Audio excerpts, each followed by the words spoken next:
I cooked cabbage and corn pone for 20 men for $2 a week.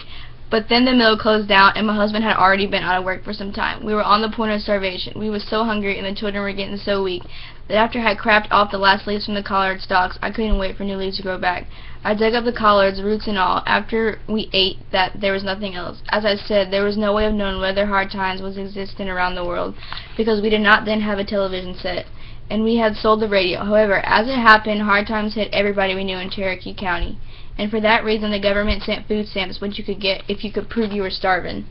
With a few of them stamps, you could go into town to a place they had and get so much and so much fat back, so much and so much of cornmeal, and so much of, I think it was, red beans. As I say, we was by then desperate, and my husband prevailed on me for us to go. I never wanted to do it, on account of I have always been proud. My father, you know, used to be one of the biggest colored peanut growers in Cherokee County, and we never had to ask anybody for nothing.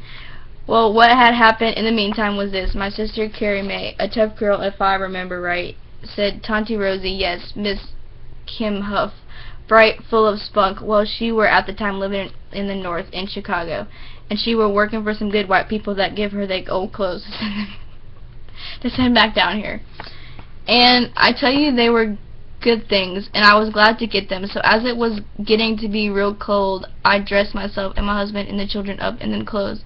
For see, they was made up north to be worn up there where there is snow at, and they were warm as toast. Wasn't Carrie Mae later killed by a gangster? Asked Tonty Rosie. Yes, she were, said the woman, anxious to go on with her story.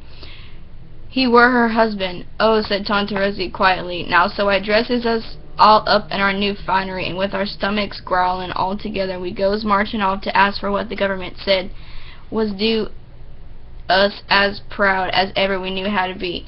For even my husband, when he had on the right clothes, could show some pride, and me whenever I remembered how fine my daddy's peanut crops had provided us, why there was nobody with a stiffer backbone.